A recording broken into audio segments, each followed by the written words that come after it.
baax a baax a baax ku dugg partagé leen di jéggalu ci retard de quelques minutes bi parce que j'ai beaucoup de messages te am na si yu nga xamante ne ñenn ñi bon bu may waaj a commencer la ñuy yónnee message yi te je sais pas ndax information la ou pas donc foog ma vérifier ko et tout donc le temps que ngeen di dugg ah ma vérifier ba xam maa ngi leen di ziar ku dugg partager mettez des cœurs sama gars yi mettez des cœurs pour pas que gars yi yàq live bi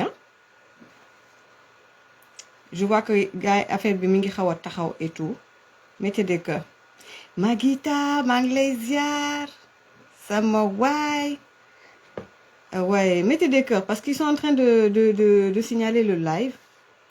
may leen ma tuuti ma vérifier Fatou Bal maa ngi lay nuyu Magita femme force maa ngi leen di ziar la présentatrice de choc may leen ma vérifier aller sur mon Facebook ba xam voilà je vois donc le live donc gars yi partagé leen bu baax a baax tey nag live bi Aliou Sané Y'en a marre Aliou Sané kat dinañ gisante de Aliou Sané fa nga bokk baaxut j'ai beaucoup de respect pour toi nag moo tax mosuma wax ci yow gars yi maa ngi leen di ziar may leen ma tuuti di nuyu bu baax Aliou Sané Y'en a marre on est tous des sénégalais xam nga jël nga position man it ma nekk ci sama combat may leen ma tuuti gars yi dafa am ñu may laaj ne ma ndax commencé na live bi ou pas may leen ma tuuti xaaral ma voilà donc gars yi maa ngi leen di ziar leen di nuyu bu baax a baax a baax Seli Cissé maa ngi koy nuyu bu baax a baax di ko ziar voilà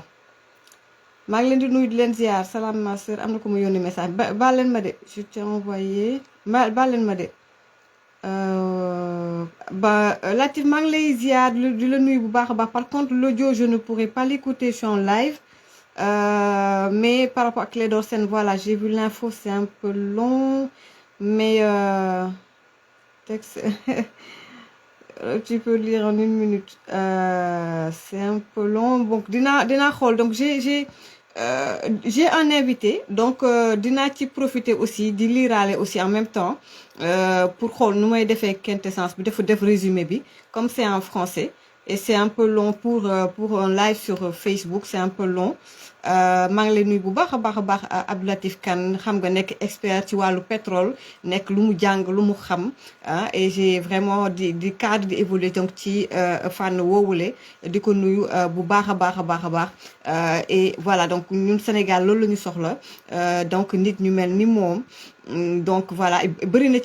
ci vraiment ñu war leen aussi déglu je pense que tey bu ñu jógee ci xeex bi nga xam ne moom la ñu nekk ci combat bi ak également ci campagne présidentielle bi dafa jot aussi ñu duggaat nag ci vrai on va dire def ay débat de haute facture parce que ñoom Ousmane Sonko ak ñi mu àndal dañoo xaw a wàcce tuuti niveau bi débat bi au niveau des plateaux télé et tout le niveau est très bas donc lépp lu ko waral mooy Ousou Bébé ak it waa këram ak it indi ñu une nouvelle race donc d'analyse politique ak même de politologue xam nga ju mel ne ay ñoom Dame Mbodj ay ñoom Cheikh Bara Ndiaye ak ñoom seen xam nga waaye yéen fu ngeen déggati sax Cheikh Bara Ndiaye waaye yéen ana Cheikh Bara Ndiaye di làmmiñ gu rëy Cheikh Bara Ndiaye lu ñëw mu wax Cheikh Bara Ndiaye dafa génn kaso xanaa yéen ni ngeen koy gis ci interview man de gisuma Cheikh Bara Ndiaye Cheikh Bara génnal ñu gis la comment tu vas est-ce que tu es en forme Cheikh Bara foo nga wax ci parrainage yi Cheikh Bara foo ne Nana Cissé maa ngi lay nuyu Babacar Mar l'équipe digitale donc du leader donc de Rewmi donc Idrissa Seck Babacar maa ngi lay nuyu bu baax a baax di la jox cër bu baax a baax di nuyu également ki nga xam ne moom mooy aussi Mané di nuyu aussi vraiment toute l'équipe ñoom Traoré toute l'équipe donc de donc de Rewmi avec votre leader Idrissa Seck donc ñi ngeen nekk di liggéey parce que ñu ngi yàq live bi quoi. Voilà, faut que ta voisine vienne te déranger aujourd'hui. Alors, donc, moi, je ferai un suivi par rapport à ma voisine. Je suis partie la voir là, légui. Mané ko sama followers di nenañ ndax di nga ma bayyi ma liggéey wu am ndeet ñu ngi lay laccé ñu ne ma nu mu ne ma non tout va bien daf ma ak ci jour bobu comme man waru mon daru mon live lu gudd jour bobu. Donc lu fi nekk naa maa ngi xuloog moom di dàgg sant ak ñoom seen moo tax ma def ndànk ba pare mu àkk si ma ale ma àkk si ko retour donc voilà donc foofu moom moo ji kon Irène Gomis aussi maa ngi lay nuyu bu baax a baax Khadija Diène Atijani maa ngi lay nuyu aussi bu baax a baax ñoom Jaxate Adama aussi ñoom Walzo Aram Bigé Ndiaye ñoom Awa Thiam Irène Gomis aussi maa ngi koy nuyu bu baax a baax ñoom Ndey ak Baye fàttewuma également Maman Nafisatou Diallo di nuyu aussi Adama Adus Fall donc Adama Fall maa ngi lay nuyu aussi bu baax a baax gars yi ñu dugg dans le vif du sujet parce que dama am ñaari invité te wax dëgg neex yàlla li ma bëgg waxtaan ak yéen c'est vraiment hyper important et je dois les prendre à partir de 17h30 heure de Paris 15h30 heure de Dakar jël leen seen café wala seen ataaya teg seen gerte kemb wala seen popcorn ak seen coca ngeen toog jàkkaarloog Mati Fall de 15h à 16h heure de Dakar de 17h à 18h heure de Paris kon gars yi ma ni tey nii li waxtaan bi di tëddee on va parler des parrainages waa ex-Pastef man benn kii rek laa def benn publication bu ndaw moom laa def ci Facebook bi ñu commencé di raji te man xaw ma lu ñuy raji man wax dëgg neex yàlla waa ex-Pastef ñoom Ousou Bébé nekkatuñu combat Ousou Bébé dañ koo dóor boo yéeg ci kawam ba toog ci kawam damaa toog ci kawam ñu ne ma Mati fu mu nekk ni gañe nga man leen def leen ndànk dama bëgg mboroxe laa bëgg ak ngeen teg ci zirik may door a jóg ñu jox ma mboroxe tegal ma zirik ak donju galaas ma ne leen des na lowal ak deuxième laa bëgg balaa may jóg ci kaw Ousou Bébé ndax ci combat bi dafa yàgg depuis 2021 ba tey kon man Ousou Bébé du combat ex-Pastef duñu combat Pastef existé tout ex-Pastef moom la ñuy wax groupement la wala mouvement loo ko mën a tuddee groupement mouvement àndandoo mouvement ànd xat xol voilà mouvement xat xol parce que ñoom ñëpp seen xol yi tàng xat xol waa ëxlu xat xol dinañ ne léegi ex-Pastef mouvement ëxlu xat xol mais nekkatuñu parti kon nekkuñu combat bu ngeen gisee sax man temps yi dama xaw a raar ci réseaux sociaux yi di xaar campagne bi xaw a jax yooyu donc bu ñu en parenthèse ci biir campagne war a jël yenn invité yi ak yenn candidats yi dinañ ko defee ci yeneen anam lañ koy defee donc du nekk sax comme anam bii nii mais ci yeneen anam ngeen ñaanal ma bu baax a baax pour que lépp lu ñu bëgg ñu mun koo def sama gars yi damay ñëw ci ex-Pastef parce que parce que dañoo commencé def ay bruit daal man ma jékki-jékki rek ma ne mais qu'est-ce qui se passe sama gars yi man je ne comprends pas ñii dañoo ñëw yaru noppi découragé jékki-jékki coow li xaw a bari quoi ex-Pastef bu la ñu sonal ñun dañu nekk ci ay mbir dañu am lu ñuy lijjanti daal xam nga man dama nekk ci yeneen i vibes ñu ngi nekk ci yeneen i mbir xam nga dañu soxla suñu bopp wax xale yi di call ci réseaux sociaux yi nii man waaye li lu xew ay Ousmane Diagne ay ñoom jot naa dégg ñooñu daal ma ne non lii foog ma lijjanti ko ñu ne ma waa parrainage waaw dégg naa ñoom am nañ plan B ba c'est léegi plan A ba bàyyi ngeen ko fii laa toog ma rappelé leen ko gars yi vous êtes témoin fii laa toog ni leen Ousou Bébé yow game over Ousou Bébé doo bokk ni leen waa Pastef parce que jamono yooyu Pastef existe na ma ne leen uti leen plan B vous êtes témoin ba ma ko am na benn jour ba ma koy wax dimanche ba ca ngoon sax bu ngeen fàttalikoo fala may leen ma fala Ousmane Sonko defee benn meeting Kër Massar Ousmane Sonko ne def ni xoñañal yéeg ci kaw meeting bi Ousmane Sonko Kër Massar fàttaliku ngeen ba mu ne plan A plan B amut ba yeneen responsable yi di yéeg naan amuñu plan B plan A ba plan Z mooy Ousmane Sonko mooy meeting ba mu waxee woon ne président Macky Sall di nga ma rey mbaa ma rey la yéen ko fàttaliku foofu laa ko ne Ousou Bébé game over va demal la ngeen uti ji plan B mu di ma kekkantoo depuis le début ba tey li ma leen wax dara du ci dëñ newoon naa leen plan B dina am plan B am na fii di El Malick di rëy làmmiñ mbaa quelques jours de cela ci plateau télé yeeg site internet yi waa Ex-Pastef ñoo doon wax ne amuñu plan B bu leen kenn wax ko plan B ñoom plan A ba Z lañu am moom mooy Ousou Bébé waa léegi nag bu ñu toogee amuñu pexe waa ñu rëy làmmiñ ak borom bët yu jël ya nu mu tuddati waay Amadou Ba bu Pastef bokkul ak Amadou Ba benn bokk Amadou Ba Pastef sa giñol laa ñu yónnee ma benn loolu yokk tax sax ma ne ñii foog ma li jënd seen kaa yónnee ma benn vidéo mu ngandalu di tawweeku di sàllar ñiku di xoolal di yëkkati niveau yi quoi nee na yëkkati niveau yi quoi naan waa Ex-Pastef de toute façon ñun waa nguur gi ñun dañ leen di anticiper daal voilà ñun am na fu ñu génnee ñun fu ñu tëjee porte bi ñun anticiper nañ daal ñun génne nañ feneen ma jékki-jékki gis leen gars yi di rakkaaju naan waaw le coup de génie de Ousou Bébé ma ne mais ñii rakkaaju naña ñii foog ñu jóg ci ñoom yéen déjà yéen Ousou Bébé il a été humilié dañu ko ne ràpp ci kaso ba mu grève de la faim di sos di kàcc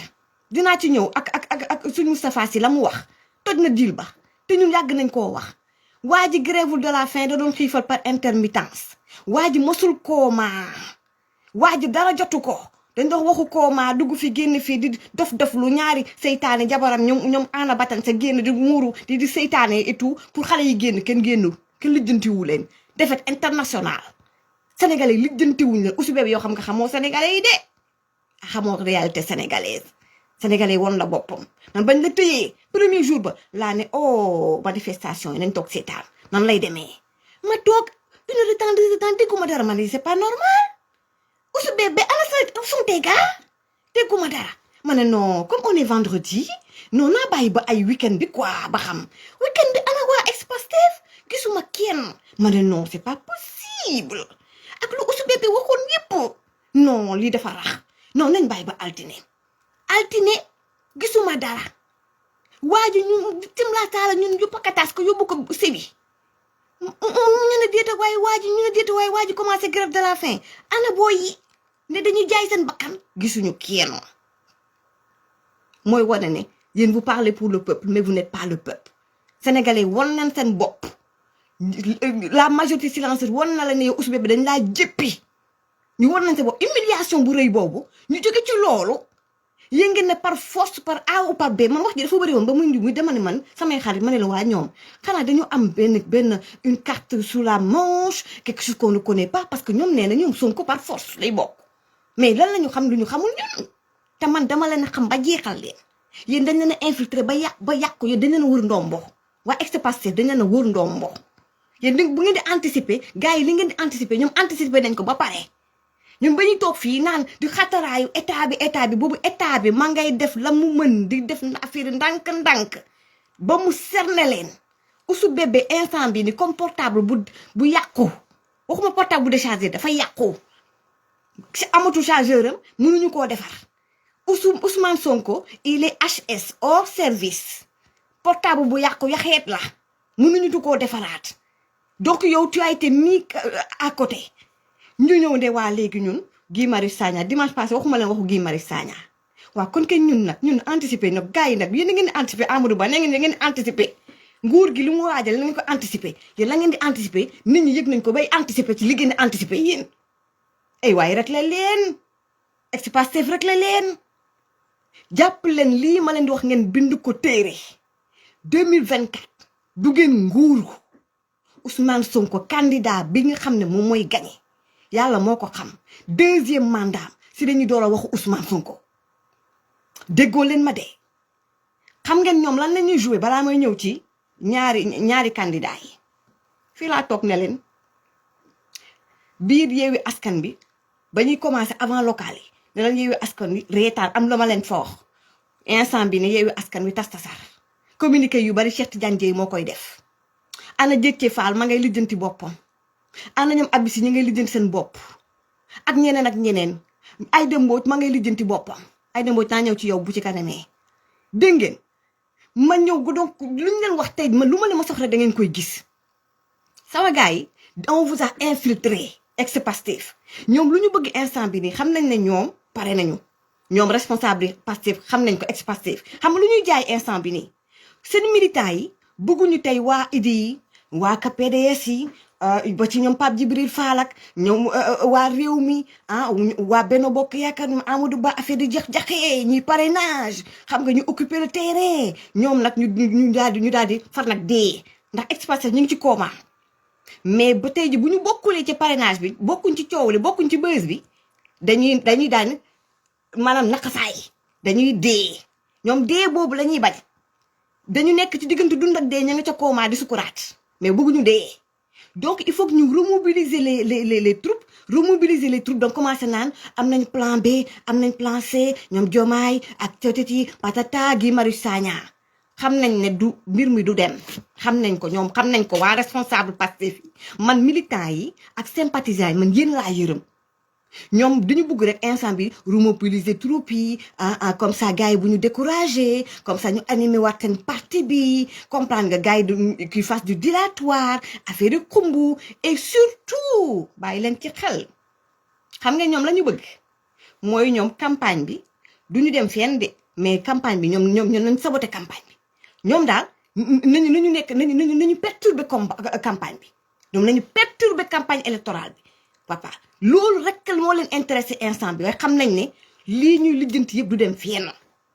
kon ma ñëw nag ci parrainage yi yéen ku jël dagg bopp Ousmane Sonko ak na mu lëjlee lobby yi nekk ci ginnaawam ak ña ko doon jàppale ña koy financé ña nekk ci biir nguur ga ña nekk bitim réew ak leneen ngeen féroce naan yi ngeen di rey seen bopp par force kenn du ko téye kenn du ko jàpp kenn day bokk ñu fexe ba daan ko ba yéeg ci kawam teg ko à côté ngeen defee ne ay Guy Marius Sagna yi di wane ay xottam ay affaire de ay El Malick Ndiaye mu ñàkk fulla ñàkk fayda mi moom moo ñuy poser problème quoi man à part live bi du ma yàgg ci yéen parce que du ngeen kaa te du ngeen combat nekkatu leen combat mais juste rek pour ngeen régler kenn moo comprendre deal bu mooy Akhenaton man dañu ma wax ay waxam ma dem xooli YouTube seetaanuma lépp ma nga ca yoon wax loo contre nit kii njombor xam nga ne am na ay kiyam donc fenkat la mythomane la mais au moins parfois day nekk sur la bonne piste na xam ngeen lu tax politicien la jaar na parti socialiste jaar na PDS jaar na sax dégg naa APR kooko xaw a nand li xew waaye yéen ñëpp ngeen ne waaf di rey seen bopp di rëbbi rek rajji damaa bëgg nag yéen waa Benno yenn journalistes yi chroniqueur du wax sa journalistes yi mais yéen waa Benno yéen ñi xaw a comprendre ak yenn nit yi ci biir réseaux sociaux yi dama bëgg ngeen toog seetaan leen ubbi seen i bët te seetaan ngir yàlla bu leen expliquer bu leen fa nekk sax di expliquer wante ak ñoom parce que tey ji live bi du ma sax leeral yenn yi su may leeral yenn yi ñuy dem di lijjanti seen bopp damay toog di leen di seetaan nii di seen nii seen gàcce di ñëw nii ba di ko seen nii gàcce international du ex-Pastef en téléchargement maa ngi nekk di ko seetaan nii xool teg samay yu sedd toog di leen seetaan yàkkamti leen lool du ngeen dem fu sori damaa bëgg loolu mu leer kon nag li ma waxoon ni leen am ngeen seen responsable yoo xam ne dañuy collaborer ak nguur gi waxoon naa ko avant tey ci seen 5 parrains yi ngeen yor dégg naa sa pare wuñ de am na ñi nga xam ne ngay waajee seen bopp ñoom it nee nañ pour ñoom bokk ci parrainage bi ñoom it samp seen dënd voilà ci ex-Pastef dégg naa pare wuñu xaw ma sax ñoo xam ci seen juróomi candidat yi bokk ci parrainage yi am na ci ñaar yoo xamante ni te li may wax nii am ci firnde gu leer naa ni bu leen neexee ngeen gëm bu leen neexee bu leen gëm sama fu nekk ko cax damaa bëgg ñëpp yëg ko te seen raj gi ngeen xam ne nit ñi am nañu xam te toog di leen seetaan man maa sopp rek def sama publication waaye am na ñoo xam ne ñu ma gën a xam toog di leen seetaan mel na ay xale nekk sama ci benn magasin de jouets maay raj rek di leen di sànni benn fe foofu laa yem ndax yu bari duma leen ko jox ma ni bañ leen wëree ndombo du tey ba may toog di fi wax lan la Ousmane Sonko di reeree ak caleçon ba mu sol pour dem uy ji Mame Mbaye Niang ca tribunal ba xam ngeen ne dañ leen a wër ndombo ci seeni biir am na ay tur yoo xam ne te bu ma ko tuddoon et là je suis très sérieuse waa ex-Pastef moytu leen seen bopp am na tur yoo xam ne ay responsable yoo xam ne bu ma ko tuddoon tey da ngeen di yuuxu ñi gën a kii ci yéen da ngeen di naan acide benn yoon dee am na responsable yoo xam ne man mi nga xam ne gis naa lu ne ci àdduna ba ñu ma ko tudd ba ñu ma leen ma tuddalee ba jox ma ay preuve dama yuuxu ci téléphone bi état kenn du xeex ak moom da ngeen bëggoon taal Sénégal ñu lijjanti leen ngeen ñëw rek daal di ñëw Ousmane Sonko biddewu Ousmane Sonko Pastef suñu biddew bi Sénégal mu am ñoo xam ne ñu baax ñoo xam ne dañoo toog ba mbir mi foofu leen ñu dem ndànk wekk biddew bi ndànk teg ci suuf ñëpp am jàmm looloo leen dal dootoo leen jógaat yéen kon ci seen 5 candidats yooyu ngeen takk ko téere ngeen gëm ko moo am ngeen bañ ko gëm moo am na ci ñaar ñu nga xamante ne nii ñi leen ngemb ñi nekk seen ginnaaw ci nguur gi ñoo nekk seen ginnaaw yi ngeen may dégg mu neex leen ak mu naqari leen kon lépp li ngeen di anticiper yéen di ko lijjanti nit ñi xam nañu li ngeen di anticiper di leen di anticiper yéen taxaw di leen di xaar vous êtes des gamins ay xale ngeen nag te da ngeen di fo ñu ngi toog li leen seetaan ngeen di fo gars yi dañ leen a fay ba pare dootoo leen takkat est-ce que leer na waaw kay gars yi ñu avancé ma ñëw tuuti may leen ma tuuti dinaa ñëw nag aussi gars yi ci Benno Bokk Yaakaar ak la campagne du premier ministre Amadou Ba dama bëgg nag ci boobaa ngeen déglu ma ak xel bañ ma déglu ak xol des na ma 4 minutes mais il faut que tey may ma tuuti sama ñaari invité monsieur Bourgi Robert Bourgi mooy ñëw tey ak it maître Pape Sène également ñoom ñooy ñëw tey ngeen déglu ma ak xel bañ ma déglu ak xol te dinaa expliquer wu may leen ma tuuti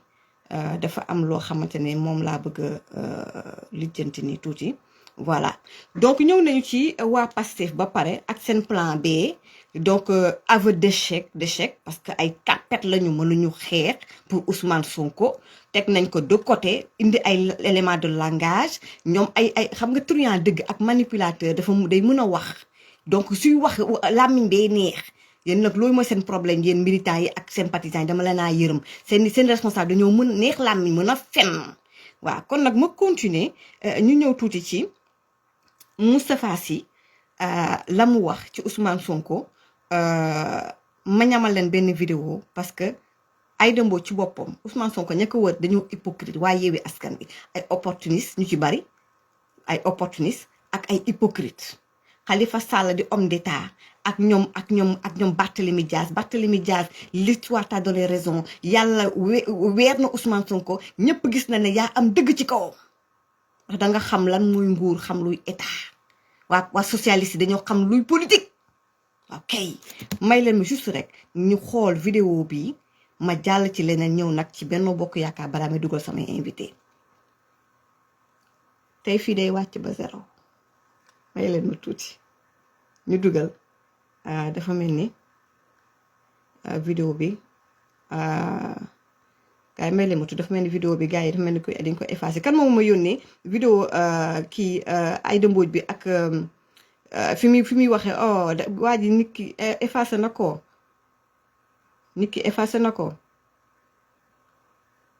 ne peut pas être affiché le tempérament indisponible gars yi vidéo kii bi du ngeen ma ko yónnee VAR bi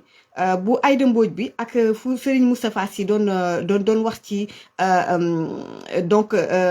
Ousmane Sonko bu waa Yewwi bu ñu ñëwee ñu naan leen dafa nekk ci coma ku ko am na ma ko yónnee ngir yàlla balaa live bi di jeex parce que je ne retrouve plus la vidéo page bi ma ko jëlee je ne retrouve plus bref donc kii di Aïda Mbodj ñëw daal di kaalawu jigéen la et puis mère la suñu moromu yaay la donc dañ koy wormaal mais Aïda Mbodj lu ma bëgg rek laaj la mooy Aïda Mbodj sa voyage bu mujj bi États-Unis bëgg nañ xam kan moo ko fay billet d'avion bi bëgg nañu xam kan moo fay billet d'avion bi pour vous dire que ni ku mel ne Alioune Tine aussi j'avais beaucoup de respect pour lui parce que dama ko xam depuis Walfadjri depuis ma nekk reporter kon dañuy njar mbir mi daal mais ku mel ne Alioune Tine par exemple ces dettes ont été payées par le président Macky Sall donc bor yu mu am yu bari président Macky Sall moo ko fay jël 4x4 bu rafet jox la nga bëgg nag par weer ñu di la jox salaire mënul nekk nga commencé allié wu ak Ousmane Sonko gars yi ubbi leen seen i bët Aïda Mbodj man foofu rek laa yem ak yow gars yi ñu ci bari c'est di ay hypocrite lañ ak ay opportuniste Sénégal yeewu leen Ousmane Sonko da ngay jaay dof nga di ngaakalu ba tey nag lii dal la gars yi ñu continuer un petit peu ñëw ci Benno Bokk Yaakaar balaa may jël sama invité dimanche passé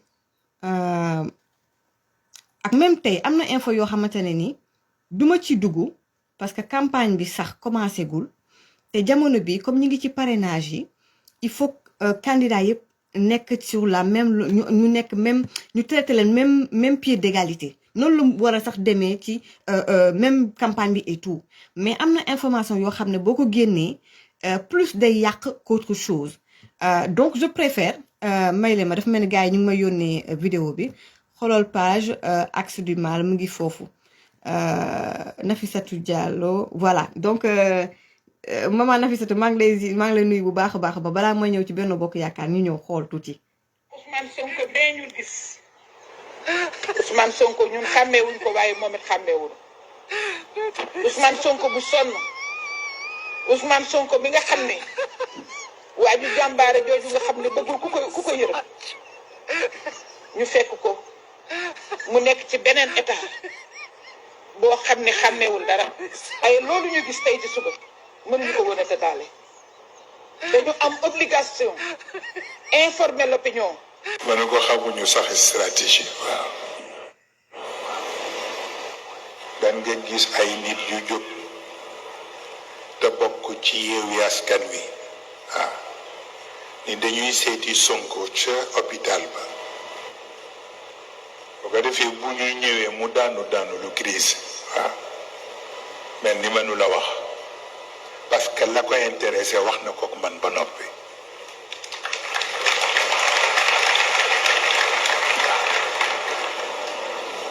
bu ko defee médecin yi ni leen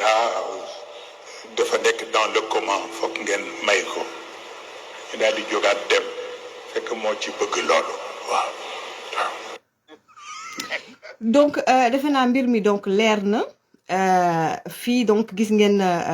maman Aïda Mbodj ak scénario bi mu teg et tout peut-être que sax ñoom peut-être voilà jàpp nañ ne waa ji sonn na et tout sëñ Moustapha Sy lii mu wax tamit waxu ko pour comme ça nii rek ci neen donc bu ci kanamee avec le temps di ngeen comprendre waa PUR seen ci lu ñu nekk xam naa ne sax waa PUR gis naa démb ci réseau yi mais vraiment lijjantiwuma ko que officiellement am nañu candidat mais je sais que ni sëñ Moustapha Sy ak moom ak Khalifa Sall réeroowuñu te it ña ngay waxtaan foofu nag foofu laa yem waaye sëñ Moustapha Sy lii mu wax mu am bii bu dugg biir ex-Pastef donc dëggal ñu ñun ñii que mosul nekk ci coma moom Ousmane Sonko et que ñun xam nañ ne comme ni ma ko waxee sànq grève de la faim bi xiifal bi par intermittence la li doon xew yëpp pour que nit ñi jóg la te mujjul sotti ñu xamal ñu ne également que ci Yewwi Askan bi ci boppam dafa mel ni Ousmane Sonko daf leen jéppi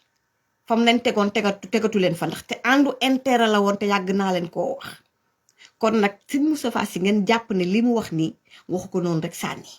moom ci boppam position ak Yewwi Askan bi di ngeen ko xam bu ci kanamee léegi moom position également ak it waa ex-Pastef Ousmane Sonko dina gën a leer ci kanam tuuti donc gars yi ñu ñëw ci waa Benno Bokk Yaakaar encore une fois et là dama ci bëri ay de bonnes connaissances ak ay xarit te combat bi dama ko bokkoon également ak ñoom ndaxte réew mi moom moo ñu soxla woon nekk woon mbirumu politique ni ñu ko bokkee woon ak waa Benno Bokk Yaakaar lañ ko bokkee woon ak it mun nañ ne sax képp kuy homme politique wala femme politique nga am respect sur la République ak l'État ak même des Sénégalais yoo xam ne defuñu politique comme man mais lii foog ñu waxtaanee ko la campagne Amadou Ba premier ministre Benno Bokk Yaakaar ça ne prend pas. Donc, la maillot n'a pas encore pris. Ça, c'est le constat que j'ai fait. dama woo ay nit également pour rek bañ a xool man sama xalaat ba ci seen biir yéen waa Benno Bokk Yaakaar ak waa APR mais ñu bëri ils sont d'avis avec moi en off jox ma ay yeneen éléments waa Benno Bokk Yaakaar la campagne Amadou Ba premier ministre Amadou Ba ne prend pas. Qu'est-ce qui se passe lan mooy problème bi est-ce qu'il y a des blocages la maillot ne prend pas. Encore une fois la campagne présidentielle Amadou Ba premier ministre ça ne prend pas pour l'instant les choses ne marchent pas ba pare sama gars yi ñu ni ma ba ci entourage premier ministre si boppam y a des problèmes parce qu'il y a dafa commencer am beaucoup de clans ci biir entourage premier ministre dafa commencer am ay clans donc xeexante bi commencé na là une guéguerre alors que yéen Amadou Ba nekkagul président il est premier ministre il est le candidat Benno Bokk Yaakaar mais gagnéegul de sama gars yi affaire bi du yombee noonu de sama gars yi ak Idrissa Seck est-ce que yéen ngi koy dégg muy wax ñu gars yi mi ñu ngi liggéey gars yi est-ce que xam ngeen ne Karim Wade maa ngi doon seetaan DER émission jàkkaarloo représentant PDS ba fa nekkoon Assane Ba nee na ma Karim Wade léegi mu ñëw loolu la wax nit ñi am ñu ma ne non Karim Wade gëmuñu mu ñëw mais jàpp leen ne bu Karim Wade tegee tànkam Sénégal ak ñoom Idrissa Seck ca booru bee Amadou Ba Benno Bokk Yaakaar candidat lu leer laa leen di wax day dem deuxième tour day am lu leer laa leen wax kon nag les choses affaire bi gagné gu leen de waa Benno bu leen defee ne gagné ngeen de l'entourage du PM bu yeboo ngeen teg seen jaaj ji te ngeen def unité jàppante et là man lu ma yëg man laa damay boole Amadou Ba dama ñëw pour boole la boo ko yëgul ma nettali la premier ministre monsieur Ba maa lay nettali du ma yëg mu yëg du ma yëg Sénégal yëg ko damay nettali dégg naa ñu ànd ak yow ci sa entourage ña ngay defante ña ngay rayante kalan ya commencé na te yow nekk goo président gars yi ñu ngi la bëgg a yàqal di jógal ci loolu 4PM bu ñu jógee ci loolu ci biir Benno Bokk Yaakaar ci biir APR sax laa war a wax ba ñu pare ca local ya ak ba ñu pare ci législative yi yan laa leen waxoon ba waa Pastef ex-Pastef nekk di ngandlu ak ñoom Ousmane Sonko di jubilé lu ma leen waxoon ci live ne leen APR moo gagné APR waxuma Benno de ndax léeg-léeg alliés yi ils jouent franc jeu mais APR moo gagné APR ndax ñenn ñi candidat yi président choisiroon ci législative yi ñoom dañu ñëw di jàppale ñeneen di xeex candidat yooyu di jàppale ñeneen am na ñoo xam ne dem nañ bay jàppale waa Pastef candidat wu Pastef yi di leen di financer Amadou Ba xoolaatal sa bopp de benn APR affaire bi nekkagul moo ci de problème ya bari na foofu nag laa yem problème ya bari na dégg naa gars yi déggoowuñu ña ngay reyante ci suuf am na ñu ne bokk ñun duñu jàppale Amadou Ba am na ñoo xamante ne waxuñu ña nga ca biir te d'accorduñu ma dolliwaat waxaat leneen est-ce que xam ngeen ne alliance su ancien premier ministre Boun Abdallah Dionne ak bu Aly Ngouille Ndiaye plusieurs personnes me l'ont dit kenn wax na ma ko ma waxtaan ci ak yeneen nit ñu ne ma tu as parfaitement raison bàyyi leen xel ci ancien premier ministre Boun Abdallah Dionne et l'alliance bu amee coalition entre Boun Abdallah Dionne l'ancien premier ministre ak kii di Aly Ngouille Ndiaye ça va faire très mal lu leer laa leen wax premier ministre ancien premier ministre Boun Abdallah Dionne dafa nekk koo xamante ne ni waxam bariwul il est discret te y a beaucoup de gens ci biir APR qui l'apprécient beaucoup foofu laa yem ndax man ku ñëw wax ku nekkay ñëw waxat man waa PDS ak maa ngi wax ak waa réew mi maa ngi wax ak ñëpp biir APR ku ne lay waxal simple militant ak ñëpp lay waxal kon lii nga xam ne ñoom mënuñu koo wax ma xam ko ci suuf moom lay jottali ca kaw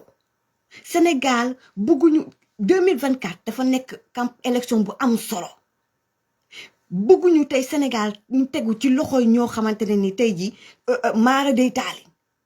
Afrique de l'Ouest dafa nekk ci mbir mu situation bu doy waar la xew Mali Burkina et cetera dañoo bëgg un homme d'état nit ku mën a yor Sénégal lu ñu bëgg muy Amadou Ba muy Karim Wade muy Idrissa Seck ku ñëw baax na wala Khalifa Sall bëgguñu affaire yi jaxasoo ba benn kenn jóge fee jël mbir yi ñu sanku xoolaat leen seen bopp waa Benno Bokk Yaakaar problème yi bari na de te fa laay yem démb dégg naa ya ngeen doon réunion kàngam ya ils se regardaient en chien de faïence te nasaraan mooy ña nga doon xoolante waaye ku nekk ngi bëgg kii sa morom ña nga doon xoolante waaye ku nekk ngi mel ni ku guuxal sa morom dara jubóowuñu te bëggante wuñu Amadou Ba de loolu nettali ñëw naa nettali la nag yaa amoon pour di leen di wax gars yi bu ñu jógee ci loolu am na leneen ñu ma bëggoon a indi mais foog ma jël sama invité donc c'est monsieur Bourgi moom aussi voilà il a des infos très importantes à vous donner may leen ma tuuti ma jël sama invité su ko defee également parce que même fële ci Diourbel may leen ma foofu ci Diourbel ca bopp ay responsable APR dañoo banque seeni loxo ne ñoom balaa ñu jàppale nit di leen di leer ne nit ki day gagner kon il doute même que ni Amadou Ba est capable de gagner cette campagne là ak feneen dinaa jël waa Bambey parce que waa Bambey tamit AP Bambey tey ji li ñu doon def conférence de presse nee nañu ñoom it d'accorduñu ci gestion wu Mor Ngom kon nag affaire yi ça risque de péter et ça va péter de partout nag waa kay voilà yu bëri te dama ko denc bañ a wax ji kii daal voilà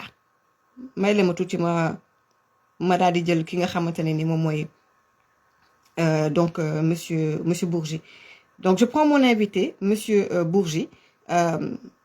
su ko defee voilà ñu waxtaan ak it moom un petit moment ma woo ko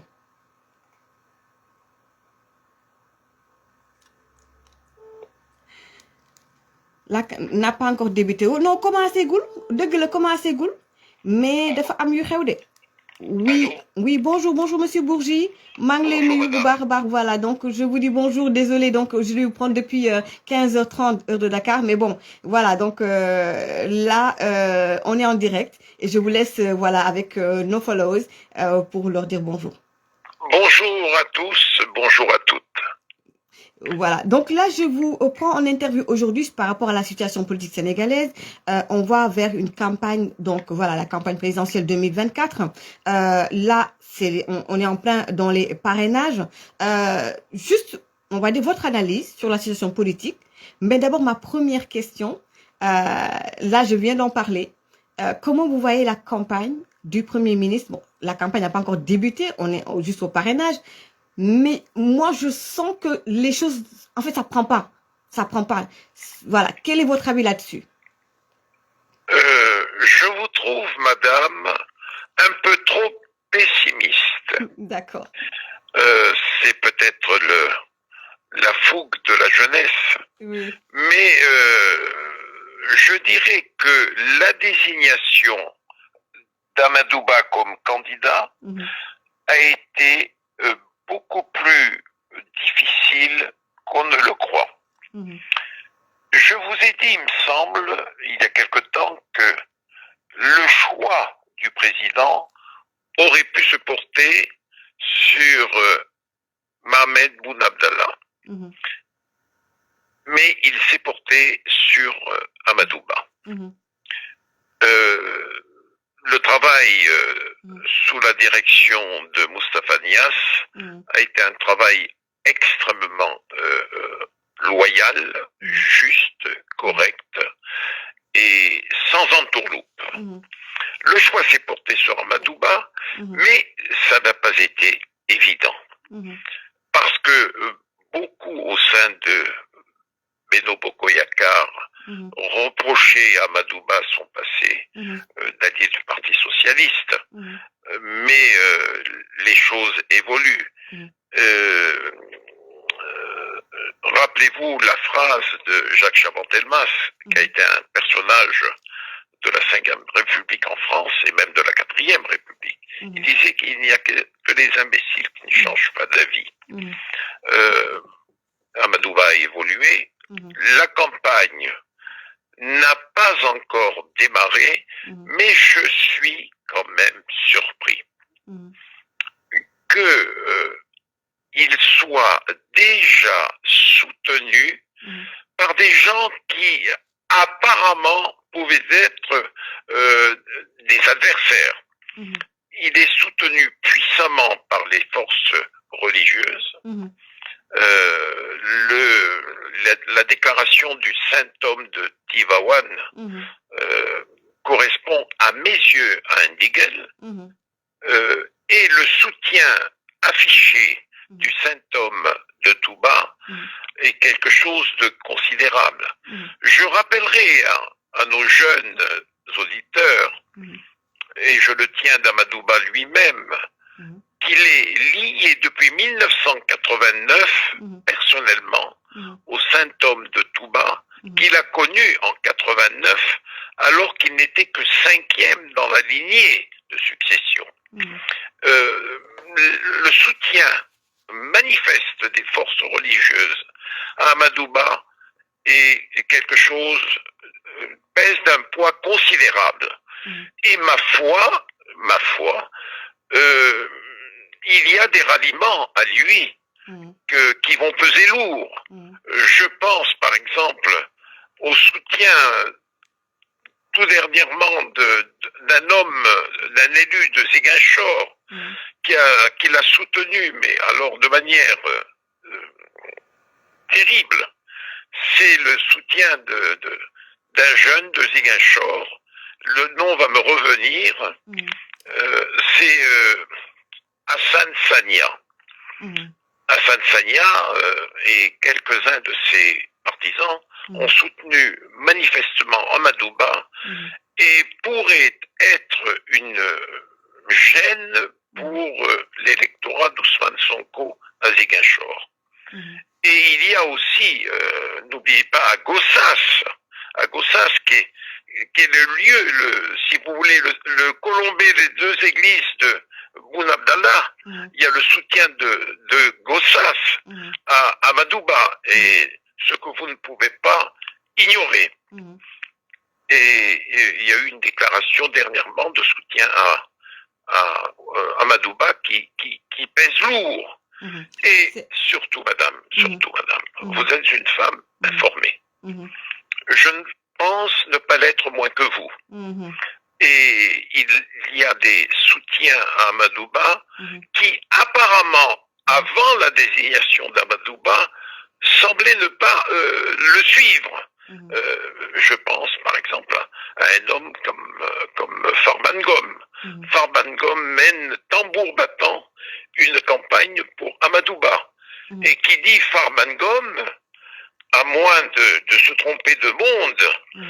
dit Macky Sall. Macky Sall. Je ne pense pas que la campagne est mal démarrée. D'accord. Quand il se mettra en route, véritablement, cela va être du grand Amadouba. D'accord. Permettez juste que je fasse juste une petite parenthèse avec les followers et on revient donc sur l'interview. Je vais le faire en Wolof. Sama gars yi, juste une chose. Là, li may wax ni ñun dañuy wax ak ku nekk. Il y a des gens qui soutiennent le Premier ministre. Am na yoo xamante ne bëgguma ko wax ci live. Des gens soutiennent le Premier ministre. Te soutien bi dafa des sincèreul ak yeneen yoo xam ne mënuma ko wax. Ben ñaareel bi, je ne suis avec personne. Man li may dund mooy tout sauf Sonko. Waa réew mi, Babacar Mar est témoin, gëj naa déggante ak moom depuis dimanche passé. On a discuté sur ma voisine, falen ci yem ci audio.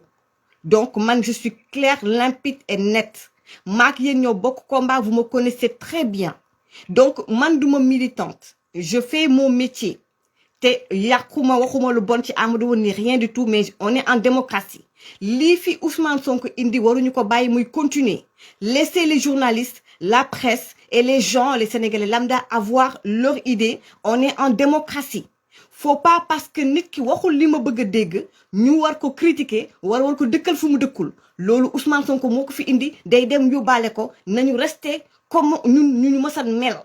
Et ça je vous le dis et je vous le demande solennellement. Et on continue. Monsieur Bourgi, comment, voilà, l'entourage du Premier ministre, voilà, donc moi j'ai eu des échos. il vous a reçu, je pense, vous avez mangé ensemble, vous avez été chez lui à plusieurs reprises. Et là, je veux dire, avec cette nouvelle donne en tant que candidat de Benno Bokk Yakaar, voilà, comment vous voyez l'entourage du Premier ministre actuellement? C'est un entourage pléthorique. Il y a un double entourage, il y a un entourage politique sur lequel je ne me prononcerai pas, qui est un entourage de qualité. Mais le reproche que je me permets au nom de mon âge et de mon expérience de faire au Premier ministre, c'est qu'il y a trop de monde dont on ne sait pas qui ils sont au Petit Palais. Ces gens-là, à mon avis, devraient aller voir le Premier ministre chez lui, là où il réside. Je ne sais pas où il réside, mais là où il réside. Mais au Petit Palais, il y en a un peu trop. La dernière fois que j'y suis allé, j'en ai fait la remarque à son protocole. Je lui dis, il y a trop de monde ici, on ne sait pas qui est qui. Mais à côté de cela, il a autour de lui une task force, une garde rapprochée, de ministres responsables, de gens de très grande qualité. Je pense que c'est ce que j'ai à vous dire. D'accord. Et comment voyez aussi, donc voilà, donc il y a l'ancien Premier ministre Boun Abdallah Dionne qui va faire face donc à la presse dans les jours à venir. Les gens pensent qu'il y aura, enfin, il va faire une coalition en fait avec l'ancien ministre donc de l'Intérieur, parce qu'il était avant l'agriculture, donc Aly Ngouille Ndiaye. Donc il y aura une coalition, il se pourrait, entre Aly Ngouille Ndiaye et l'ancien Premier ministre Boun Abdallah Dionne, et une coalition qui risque de faire très mal. Donc, comment vous appréciez la candidature de Boun Abdallah Dionne? Je vais vous parler, comme d'habitude, de manière franche. Lorsque j'ai appris la candidature de Mohamed Boun Abdallah, j'ai été très surpris parce qu'elle intervenait plusieurs jours après la désignation d'Amadouba. Je ne vous cache pas que c'est lui-même qui m'a envoyé le message. Car j'entretiens des relations de très grande fraternité, de confiance avec Mohamed depuis plus de 20 ans. Il m'a envoyé sa candidature et je l'ai appelé aussitôt. Je lui ai dit, mais Mohamed, comment se fait-il que tu sois candidat plusieurs jours après la désignation d'Amadou? Il m'a dit, grand frère, cela surprend beaucoup de gens. Je dis, ça me surprend moi-même. Parce que dans le personnel politique sénégalais, l'UEJD, il n'y a pas une seule personne en dehors de toi qui puisse être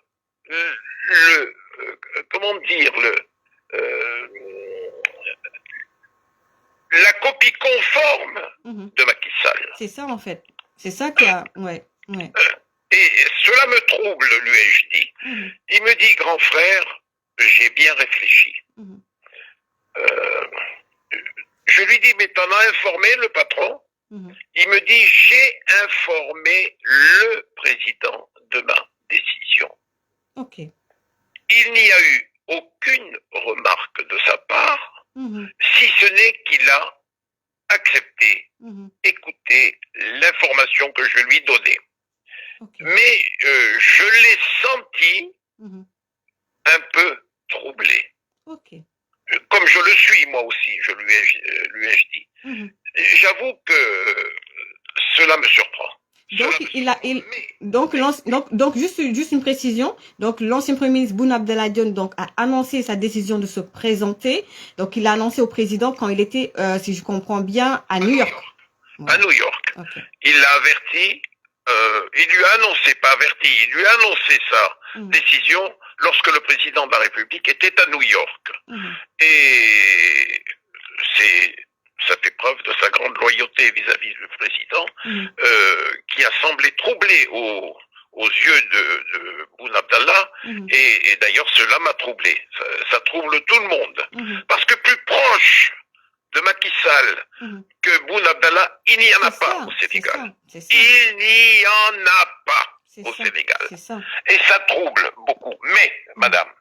il faut aller jusqu'au bout. Vous savez, il y a un monde qui sépare Mohamed Boun Abdallah Dionne et Ali Ngouille. Un monde les sépare. Ah bon? Et je ne crois pas dans cet assemblage. Les motivations de l'un ne sont pas celles de l'autre. Je pense que les motivations de Boun Abdallah sont beaucoup plus louables que celles d'Ali Ngouille, dont on ne peut pas distinguer la moindre loyauté à l'endroit du président de la République.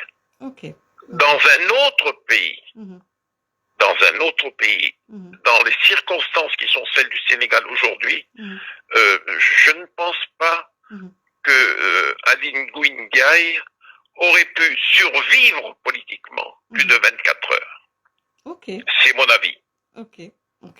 Ok, c'est votre avis. D'accord. Donc là, c'est clair. Donc, vous pensez que l'alliance, une coalition entre l'ancien Premier ministre Boun Abdallah Dionne et également Aly Ngouille Ndiaye, ancien ministre. Donc, voilà, ça ne peut pas coller parce que voilà, donc trop de choses les séparent et que l'ancien Premier ministre est beaucoup plus loyal au président qu'Aly Ngouille Ndiaye. Mais aussi. Et il a une autre dimension. Oui. Allons-y. Oui, non, mais allez-y. Il y a une autre dimension. La dimension de Boun Abdallah est autrement plus consistante et lourde que celle de l'ancien ministre de l'Agriculture. D'accord. Et comment voyez-vous maintenant l'avenir? Il nous reste 6 minutes, c'est pour une interview donc de 20 minutes. Comment vous voyez l'avenir du président Macky Sall? L'avenir D'abord, j'ai une chose à vous dire. Oui.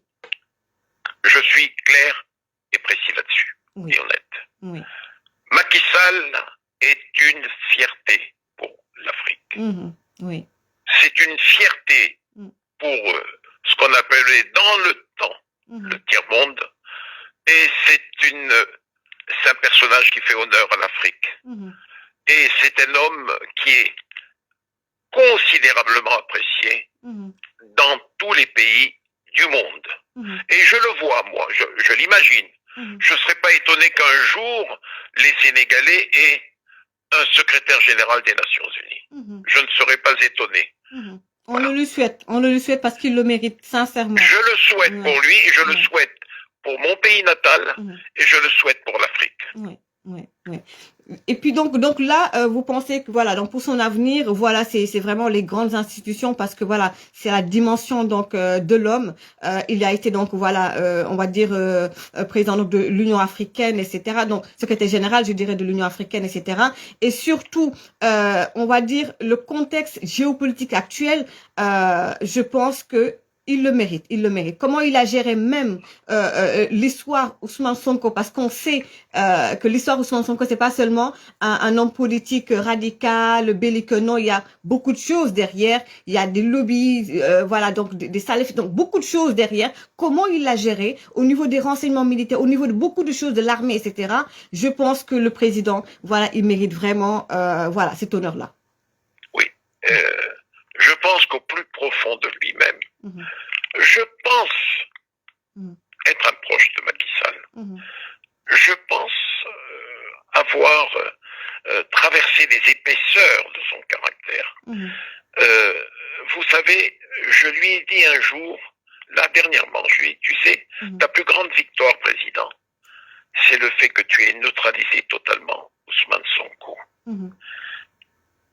Et il n'a pas dit, c'est vrai Robert. Non, il ne m'appelle jamais Robert, il m'appelle grand frère.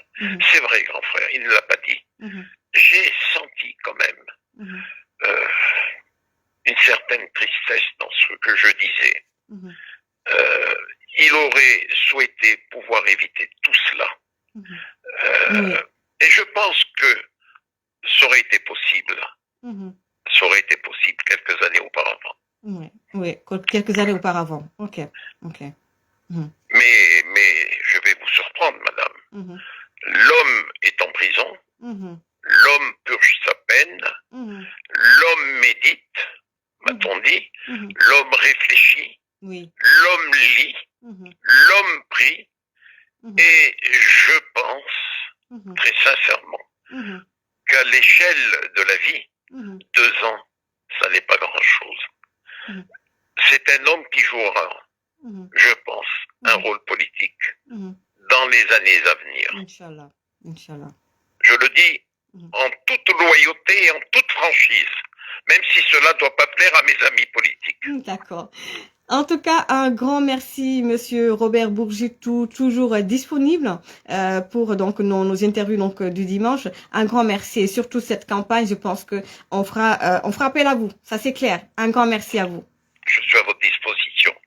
Merci beaucoup. Voilà, donc sama gars yi donc c'était monsieur Robert Bourgi déglu ngeen donc li mu wax gis naa léegi ci benn commentaire am na ku ko wax le président Macky Sall donc il a mis en échec le complot contre l'État du Sénégal et bokk na ci grande victoire bu président Macky Sall. Je le dis en tant que citoyenne ak aussi yu bari yoo xamante ne ci biir combat bi ñun yëg nañ ko te mënuñu wax lépp daal kon daal félicitations au président Macky Sall. Balaa ma jël sama dernier invité encore une fois ku ci nekk damay jox sama avis ngeen di joxe seen avis am na ku ko fi wax léegi Amady Ndiaye fii démocratie la am ngeen droit joxe seen avis mais dans le respect mënuloo je ne laisserai pas passer un commentaire genre Maty elle est réewmiste wala Maty elle est pour Rewmi ça pour rien au monde loolu saaga la par rapport à tout mon parcours ak li may xeex donc dama bëgg ñu waxtaan ci suñu biir def analyse de manière démocratique bu ngeen d'accordul c'est tout à fait normal. Voilà ce qu'on a vécu man ak yéen ñoom Bakhia et autres je l'oublierai jamais de toute ma vie mais laissez-moi également man le droit et ça moo ma gënal ay milliards j'ai le droit d'apprécier de donner mon avis d'analyser parce que c'est Sénégal la bokk parce que ma voix porte et je suis comme ça je préfère ma dee ak dara mais en étant indépendante et en donnant mon avis et de manière libre je suis née libre et je vais mourir libre donc ma continuer donc là on va prendre donc notre dernier donc invité donc maître Pape Sène. Voilà donc parce qu'il y a des problèmes au niveau donc de Benno Bokk Yaakaar wala APR Bambey voilà comme quoi li ñuy wax rek voilà li ñu war a wax sax dafa bari mais am na yu bari yoo xamante ne je préfère ne pas le dire donc en live parce que lu ñu bëgg mooy tey yéen seen ndam seen gàcce ñun suñu gàcce la parce que ñoo bokkoon xeex bi te bëgguñu waa Ex-Pastef di leen ree voilà donc maître Pape Sène donc on n'arrive pas à le joindre voilà donc je lui avais dit à partir de 45 mais on a un petit peu débordé.